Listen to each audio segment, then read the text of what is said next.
Projektēšana programmatūras izstrādes procesā ir tūlīt nākamais posms aiz prasību analīzes. Šajā posmā projektētāji, balstoties uz iepriekš izveidoto prasību specifikāciju, definē un izstrādā sistēmas arhitektūru tā, lai tā apmierinātu pasūtītāja izvirzītās prasības pret programmatūras produktu. Ar sistēmas arhitektūru šeit saprot sistēmas atspoguļojumu, schēmu vai modeļu veidā, kurš parāda sistēmas kopējo uzbūvi, to veidojošās komponentes un saites starp tām. Prasību analīzes posmā identificē, kādai ir jābūt veidojamai sistēmai un ko tai ir jāspēj izpildīt, kādas funkcijas jāspēj izpildīt. Bet projektēšanas posmā tiek meklēta atbilde uz jautājumu, kā šādu sistēmu uzbūvēt, lai prasīto funkcionalitāti varētu realizēt. Sistēmas arhitektūra sastāv no dažādu līmeņu komponentēm. Sistēmu var sadalīt apakšsistēmās, tās ir sistēmas daļas, kas izpilda radniecīgu funkciju kopu. Apakšsistēmas savukārt tālāk var sadalīt programmās. Tie ir noteiktu uzdevumu izpildei paredzētas komponentes. Programmas savukārt sastāv no moduļiem, kur modulis ir sistēmas komponente, kas apvieno vairākas radniecīgas procedūras.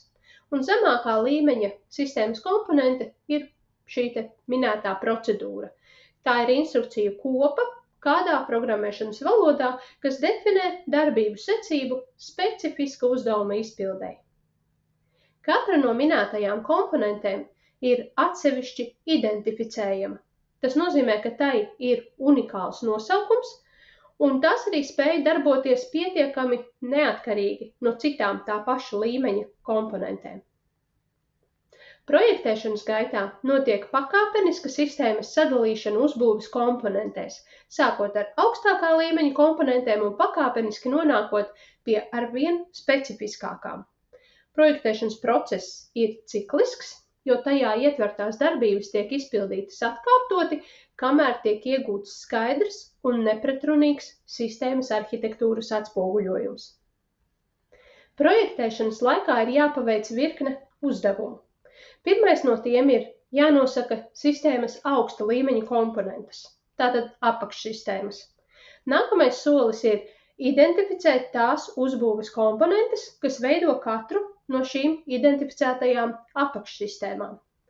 Tālāk tiek projektētas datu struktūras un krātuves, kurās programmatūra glabās datus.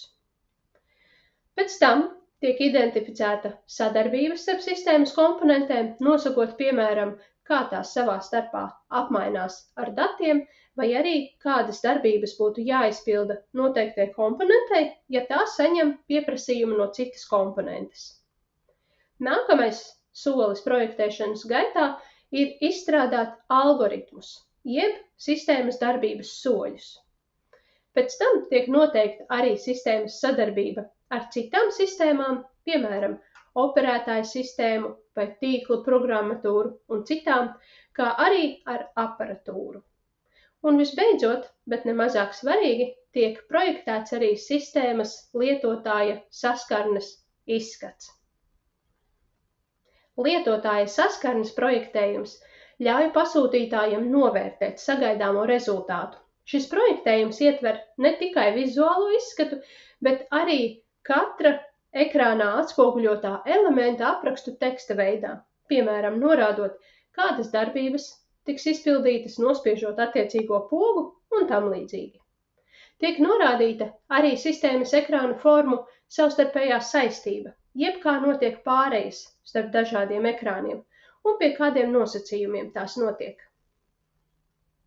Projektēšanas process beidzas tad, kad visas sistēmas komponentes ir aprakstītas līdz tādai pakāpei, ka tās var realizēt programmēšanas valodā. Projektēšanas procesā iegūtās komponentes dokumentē dokumentā, ko sauc par projektējumu. Projektēšanas posmā galveno daļu darba paveic projektētājs.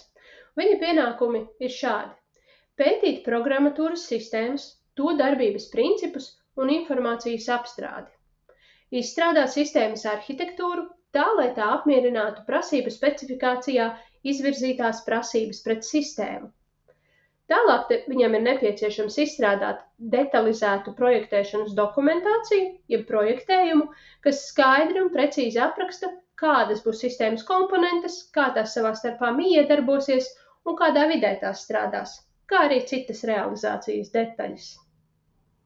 Projektētājam ir jāveic arī programmatūras sistēmas projektējuma, uzturēšana, modificēšana un pilnveidošana, kad tas ir nepieciešams.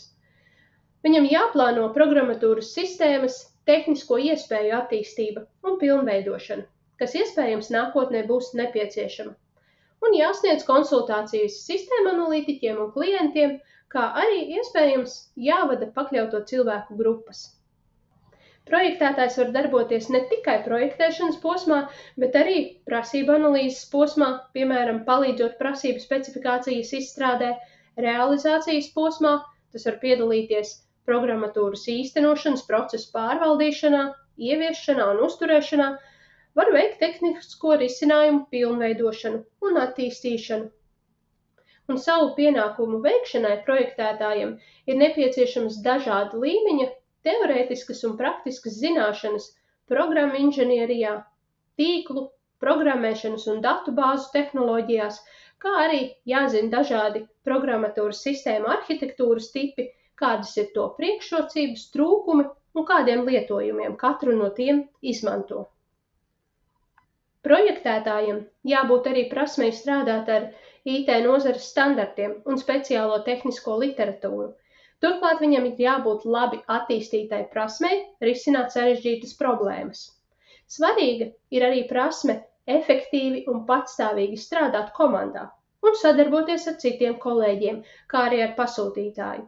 Tāpat jāspēj vadīt pakļauto projektētāju un programmētāju grupas. Papildus, kā jau arī citiem programmatūras izstrādē iesaistītajiem, arī projektētājiem ir nepieciešamas labas svešvalodu zināšanas gan dokumentācijas rakstīšanai, gan pārunām ar pasūtītāju, gan arī tehniskās literatūras lasīšanai. Prasību specifikācijas un programmatūras projektējuma izstrādes gaitā projektētājs sadarbojas ar pasūtītājiem un sistēmu analītiķiem, ar programmētājiem un testētājiem projektētājs sadarbojas konsultējot un dažkārt arī vadot viņu darbu, lai pāraudzītu programmēšanas un testēšanas uzdevumu izpildi. Galvenais projektētāja darba rezultāts ir programmatūras sistēmas projektējums. Tas ir dokuments, kas parāda, kā programmatūras sistēma tiek strukturēta, lai tā apmierinātu prasības, kas tika aprakstītas iepriekšējā posmā sagatavotajā prasību specifikācijā. Projektējums detalizēti apraksta tās lietas, kas ir vajadzīgas programmatūras sistēmas realizācijai. Tāpat laikā tas ir arī dokuments, kas palīdz uzturēt sistēmu pēc tās nodošanas eksploatācijā. Latvijas valsts standarts projektējuma rakstīšanai iesaka struktūru, kas sastāv no 5 daļām. Pirmā daļa, jeb ievads, apraksta dokumentu nolūku un to cilvēku grupu, kam tas ir domāts, kā arī definē dažādus tālāk izmantotos jēdzienus. Pēc tam seko dekompozīcijas apraksts, kas fiksē programmatūras sistēmas sadalīšanu komponentēs, tādējādi aprakstot veidu, kādā sistēma tiks strukturēta. Šeit tiek dokumentēts arī katras komponentes nosaukums, tips, nolūks un funkcijas, ko tā veic. Tad nāk atkarības apraksts, kas definē attiecības starp programmatūras sistēmas komponentēm, aprakstot savstarpēji atkarīgās komponentes, datu izmantošanas un pārsūtīšanas secību starp tām un tam līdzīgi. 4. daļa apraksta komponentu saskarni, galveno uzmanību veltot tam, kā citas komponentes iedarbojas ar katru konkrēto komponenti, norādot ievadu datu vērtību, diapazonus, izvades kļūdu aprakstus, ekrāna formas un citus.